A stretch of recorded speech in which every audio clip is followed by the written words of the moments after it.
Hey guys, this is Nick with PhoneArena reporting for you from MWC 2014, and right now I'm checking out the new ZTE Grand Memo II, which is a new phablet that just got announced.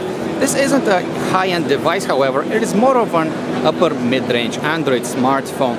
Let's take a closer look now. Here at the top we have the earpiece grill, as well as a 5-megapixel front-facing camera with fixed focus. At the bottom there are no keys, just the navigation, the virtual navigation keys built into the Android interface, a charging port at the bottom. On the left side of the smartphone we have its volume rocker, and here at the right side of the phone we see the slots for the SIM card and the power key. Fortunately, these keys don't really feel well to the touch. They're quite flimsy, to be quite honest, and as a whole the phone doesn't feel all that well made. It has a plastic construction, it's built out of pretty ordinary plastic, and you can even see some gaps between the seams. The back this seems to look nice, however it has a carbon fiber effect going on, even though it's still made of plastic. But as a whole, build quality, nothing special. We're a bit underwhelmed, to be fair with you. So the display of this device measures 6 inches a diagonal, but the resolution isn't 1080p. It has a resolution of 720 by 1080 pixels, which is still alright. You won't really be seeing that much pixelation unless you look really closely at the screen. The processor is made by Qualcomm. It's a Snapdragon chip, the MSM8926.